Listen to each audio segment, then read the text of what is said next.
মিয়া মোহাম্মদ আবু জুনায়েদকে কেউ কখনো ক্লাবের ধারে কাছেও ঘেঁষতে দেখেননি। সন্ধ্যাটি যখন গহন হয়ে নামত, জুনায়েদ সেই পুরনো ব্যাগটি নিয়ে হেঁটে হেঁটে বাজারে চলে যেতেন। তরি তরকারি মাছ মাংসের দোকানে গেলে আবু জুনায়েদ নতুন মূর্তি ধারণ করতেন। ডিপার্টমেন্টে, বাড়িতে, বিশ্ববিদ্যালয় পাড়া সর্বত্র আবু জুনায়েদ মিনমিনে স্বভাবের লোক বলে পরিচিত ছিলেন। কাঁচা বাজারে পদার্পণ করা মাত্রই কোত্থেকে একটা পৌরুষ এসে তার অস্তিত্বে ভর করত। লাল চোখ পাকিয়ে তরকারিওয়ালাকে ধমক দিতে একটু ইতস্তত করতেন না। বলে বসতেন, মিয়া, তোমার তো সাহস কম না?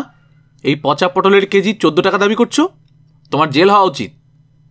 মাছওয়ালাকে বলে বসতে কসুর করতেন না, দেশে যদি আইন থাকতো তোমার মতো মানুষকে বহু আগেই পুলিশ গ্রেপ্তার করে নিয়ে যেত। কাটা পর্যন্ত পচে ভর্তা হয়ে গেছে, এমন মাছের 4 গুণ দাম বেশি দাবি করছো। কসাইরা তো কসাই, ওদের সঙ্গে রাগারাগি করলে রাগের কোনো মূল্যই থাকে না। তাই আবু জুনায়েদ তাদের সম্পর্কে কোনো মন্তব্য প্রকাশ করা থেকে বিরত থাকতেন।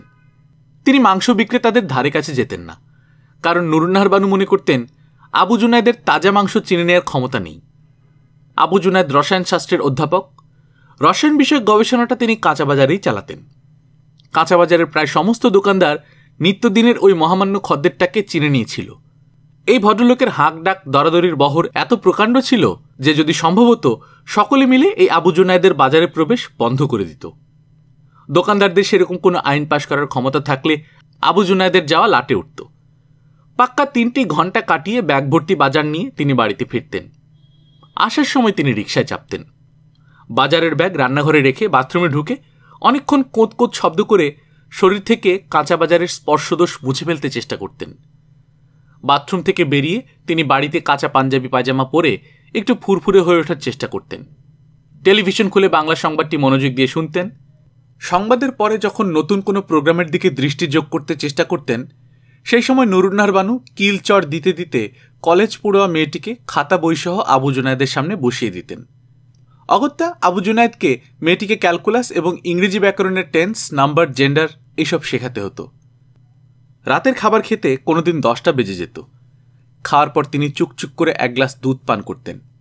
তারপর বাতি নিভিয়ে বিছানায় শুয়ে পড়তেন। এই সময় নুরুন্নাহার বানু বাসি পাউরুটির মতো থলথলে শরীরখানা মেলে ধরে তাকে উস্কে তোলার চেষ্টা করতেন। সব দিন তিনি সাড়া দিতে পারতেন না এবং পাশ ফিরে ঘুমোতেন। নুরুন্নাহার বানু মনে করতেন সেই ডিপার্টমেন্টের ছেনাল শিক্ষিকার সঙ্গে সম্পর্কের কারণে ইদানিং আবু জুনায়েদ শয্যায় তাকে উপেক্ষা করতে আরম্ভ করেছেন।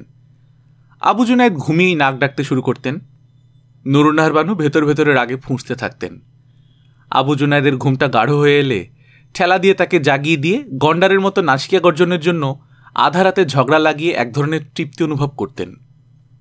আবু জুনায়েদের শরীর লম্বা লম্বা কালো কালো লোমে ভর্তি ছিল। একবার তো ম্যাচকাঠি জ্বালিয়ে লোমের বনে আগুনই ধরিয়ে দিয়েছিলেন। মিয়া মোহাম্মদ আবু জুনায়েদের এ সকল অসঙ্গতি, এগুলো কাল্পনিক হোক বা বাস্তব হোক, বেগম নুরুন্নাহার বানু এবং কাঁচাবাজারের দোকানদাররা ছাড়া অন্য কারো দৃষ্টিতে বিশেষ ধরা পড়েনি। তবে তার বৃদ্ধ শ্বশুর তার মনের ভেতর একটা চাপা ক্ষোভ পুষে রেখেছিলেন। তার পয়সায় আবু জুনায়েদ বিশ্ববিদ্যালয়ে লেখাপড়া করেছেন। তিনি মনে করেন বিগত কয়েক বছর ধরে আবু জুনায়েদ যেভাবে কদমবুসি করেন তাতে ভক্তি শ্রদ্ধার পরিমাণ যথেষ্টভাবে কমে এসেছে। কিন্তু এই কথা তিনি মুখ ফুটে কারো কাছে প্রকাশ করেননি। আবু জুনায়েদের দৈনন্দিন জীবনযাপন পদ্ধতি পুঙ্খানুপুঙ্খভাবে পর্যবেক্ষণ করে আমরা তার মধ্যে সামান্য পরিমাণ দোষও আবিষ্কার করতে পারিনি। নুরুন্নাহার বানুর মৌন সন্দেহটুকুকে ধর্তব্যের মধ্যে আনাও উচিত নয় বলে মনে করি। তার সবটাই কল্পনা। মেয়ে মানুষ ঘরে বসে থাকলে এবং নিজেকে ক্লান্ত করার প্রচুর কাজ না থাকলে মাথার উকুনের মতো মনের মধ্যে সন্দেহের উকুন বাসা বাঁধতে থাকে। তরকারিওয়ালা, মাছওয়ালা, এদের মতামতের কী দাম? তারা তো অহরহ নিরীহ নাগরিকদের পকেট কাটছে। এই পর্যায়ে মিয়া মোহাম্মদ আবু জুনায়েদের একটি বিশেষ প্রবণতার দিকে সকলের দৃষ্টি আকর্ষণ করব। এটাকে দোষ বলবো বা গুণ বলবো এখনও স্থির করে উঠতে পারিনি। বিশ্ববিদ্যালয়ের ছুটি ছাটার সময় আবু জুনায়েদ সাভার, আমিনবাজার, জয়দেবপুর, মাওয়া, শহরতলি এ সকল অঞ্চলের জমির দালালদের সঙ্গে ঘুরে বেড়াতেন। অল্প পয়সায় অধিক জমি কোথায় পাওয়া যায় এবং কিভাবে কেনা যায় সে ধান্দায় মত্ত হয়ে থাকতেন। জমি কেনার আকাঙ্ক্ষা তার মনে মগজে নেশার মতো প্রবেশ করেছিল। তার দৈনন্দিন জীবনযাপন পদ্ধতির মধ্যে ওই একটি বিষয় যেখানে তিনি কোনো শাসন বারণ মানতেন না। আবু জুনায়েদের মনে একটা পেশাগত অহংকার ছিল, সেটা চাপা থাকত। তবু তার যে সমস্ত সহকর্মী নানান প্রতিষ্ঠানে পরামর্শক, জরিপকারকের কাজ করে টাকা পয়সা করে লাল হয়ে যাচ্ছেন, আবু জুনায়েদ তাদের সম্পর্কে নিচু ধারণা পোষণ করতেন। মুখ ফুটে কাউকে কিছু বলার অভ্যেস নেই বলে এই কথাটিও কাউকে বলা হয়নি। তার স্বভাবের মধ্যে পেশাগত অহংকারের সঙ্গে যোগ হয়েছিল একটা জেদ। আবু জুনায়েদ মনে করতেন তার সহকর্মীরা অনৈতিক উপায়ের আশ্রয় গ্রহণ করে যে টাকা পয়সা আয় করেন, তিনি সৎভাবে চেষ্টা করে অনেক বেশি টাকার মালিক হতে পারবেন। তিনি মনে করতেন ওই জমিকে আশ্রয় করে তার ভাগ্য একদিন খুলে যাবে। নিশ্চয়ই কোথাও নামমাত্র মূল্যে তার জন্য প্রচুর পরিমাণে জমি অপেক্ষায় আছে। তার কাজ হলো খুঁজে বের করা।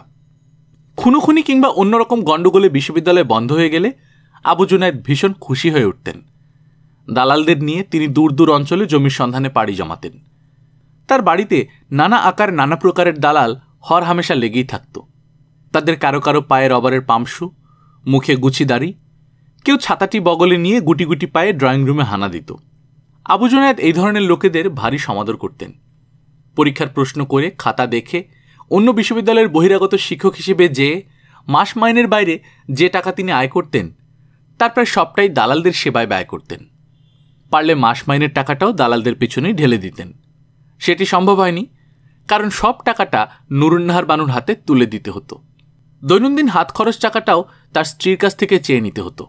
10টা টাকা বেশি দাবি করলে 10 রকম জেরার সম্মুখীন হতে হতো। আমাদের বিশ্ববিদ্যালয়টি ছিল গৌরবময় অতীত। অনেকে এই বিশ্ববিদ্যালয়টিকে গোটা দেশের আত্মার সঙ্গে তুলনা করে গর্ববোধ করতেন। এখানে মহান ভাষা আন্দোলন জন্ম নিয়েছে। যুগ যুগ ধরে অবদমিত ইতিহাসের উষ্ণ নিঃশ্বাসের মতো এখান থেকে মুক্তিযুদ্ধের আগুন সমগ্র ভূখণ্ডে ছড়িয়ে পড়েছে। মুক্তি সংগ্রামের জ্বালামুখ হিসেবে চিহ্নিত হয়ে আছে বিশ্ববিদ্যালয়। অতীতের গৌরব গরিমার ভার বইবার ক্ষমতা বর্তমানে বিশ্ববিদ্যালয়ের নেই। সাম্প্রতিককালে নানা রোগ ব্যাধি বিশ্ববিদ্যালয়টিকে কাবু করে ফেলেছে। মাছের পচন যেমন মস্তক থেকে শুরু হয়, তেমনি যাবতীয় অসুখের জীবাণু শিক্ষকদের চিন্তা চেতনায় সুন্দরভাবে স্থান করে নিয়েছে। বিশ্ববিদ্যালয়ের জটজারি, ধনুষ্টঙ্কার, নানা রকমের হিস্টেরিয়া ইত্যাকার নিত্যনৈমিত্তিক ব্যাধিগুলো শিক্ষকদের ঘায়েল করেছে সবচাইতে বেশি। বিশ্ববিদ্যালয়ে প্রায় 1200 শিক্ষক। এখন শিক্ষক সমাজ বলতে কিছু নেই, আছে হলুদ, ডোরাকাটা, বেগুনি এসব দল। বিশ্ববিদ্যালয়ের ক্ষমতা কবজা করার জন্য দলগুলো সম্ভব হলে সম্মুখ সমরে অবতীর্ণ হতো। মাঠ এবং রাস্তা ছাত্রেরা দখল করে রেখেছে বলে শিক্ষকদের লড়াইটা স্নায়ুতে আশ্রয় করে নিয়েছে। বিশ্ববিদ্যালয় সম্বন্ধে বেশি প্যাচাল পারলে মিয়া মোহাম্মদ আবু জুনায়েদের উপাচার্য হওয়ার উপখ্যানটি অনাবশ্যক লম্বা হয়ে যায়। সেই বছরটিতে বিশ্ববিদ্যালয়ের সিনেটে ডোরাকাটা দলটি নির্বাচিত হওয়ার খুবই সম্ভাবনা ছিল। আবু জুনায়েদের সঙ্গে এই দলের একটা ক্ষীণ সম্পর্ক তৈরি হয়েছিল। আবু জুনায়েদ নির্বিরোধী, শান্তশিষ্ট মানুষ। দলবাজি তার মতো ধাতের মানুষের পোষায় না। তারপরেও আবু জুনায়েদ কিভাবে যুক্ত হয়ে গেলেন? বলা যেতে পারে আবু জুনায়েদের ভাগ্য তাকে দলের দিকে টেনে নিয়ে গিয়েছিল। তথাপি পেছনে একটা ছোট্ট কাহিনী আছে। রসায়ন বিভাগের অবিবাহিতা সুন্দরী শিক্ষিকাটি পুরুষ মানুষের সঙ্গে প্রেম খেলে বিরক্ত হয়ে গেলে অধিকতর উত্তেজনাপূর্ণ কোনো কিছুর মধ্যে নিজেকে ঢেলে দিতেন। এরকম ঘটনা একাধিকবার ঘটেছে। ভদ্রমহিলা বিশ্ববিদ্যালয়ের বর্তমানে যে উপাচার্য ভদ্রলোকটি আসীন আছেন, তার পেয়ারের এক সুদর্শন শিক্ষকের প্রেমে আকণ্ঠ ডুবে গিয়েছিলেন। সকলকে বলাবলি করতে শোনা যেত, এবার দিলরুবা খানমের একটা হিল্লে হয়ে যাবে। হঠাৎ করে বলা নেই কওয়া নেই, ভদ্রলোক শিল্প মন্ত্রণালয়ের সেক্রেটারির অল্প বয়সী এক কন্যাকে বিয়ে করে ফেললেন। এই ঘটনাটি দিলরুবা খানমকে একরকম ক্ষিপ্ত করে তুলেছিল। তিনি সপ্তাহখানেক ক্লাসে আসেননি। আঘাতের ধকলটা হজম করতে একটু সময় নিয়েছিল। পরে দিলরুবা খানম জেনেছিলেন ওই সেক্রেটারি ভদ্রলোকের সঙ্গে উপাচার্যের কী ধরনের আত্মীয়তা ছিল। তিনি বিয়েটা ঘটিয়ে দিয়েছিলেন। দিলরুবা খানমের সমস্ত ক্ষোভ রাগ ওই উপাচার্যকে উপলক্ষ করে ফুঁসে উঠতে থাকল। তিনি সর্বত্র বলে বেড়াতে লাগলেন, এই দুর্নীতিবাজ আবু সালেহকে আসন থেকে টেনে ফেলে না দিলে এই বিশ্ববিদ্যালয় ধ্বংস হয়ে যাবে। উপাচার্য ছিলেন হলুদ দলের মনোনীত প্রার্থী। হলুদ দল ছাড়া বাদামি দলের শিক্ষকেরাও তাকে সমর্থন করতেন। দিলরুবা খানম কিছুদিনের মধ্যে একটা অসম্ভবকে সম্ভব করে তুললেন। হলুদ দলের সমর্থক বাঘা শিক্ষকদের ডোরাকাটা দলে নিয়ে এলেন। দিলরুবা খানমের মুখে ওই এক কথা, বর্তমান উপাচার্য অথর্ব, অশিক্ষিত, দুর্নীতিবাজ। তাকে ঝেড়ে ফেলে দিতে না পারলে বিশ্ববিদ্যালয়ে ঘাস গজাবে না। অবশ্য বাঘা বাঘা শিক্ষকেরা একেবারে নিজের কারণে ডোরাকাটা দলে যোগ দিয়েছেন। বর্তমান উপাচার্য নিজের পেটোয়া লোক ছাড়া কারো প্রত্যাশা পূরণ করেননি। এই দলছুট শিক্ষকদের কেউ আশা করেছিলেন উপাচার্য সাহেব তাকে একটা 4 রুমের ফ্ল্যাট বরাদ্দ করবেন, কেউ আশা করেছিল বিদেশে যাবার সুযোগ করে দেবেন।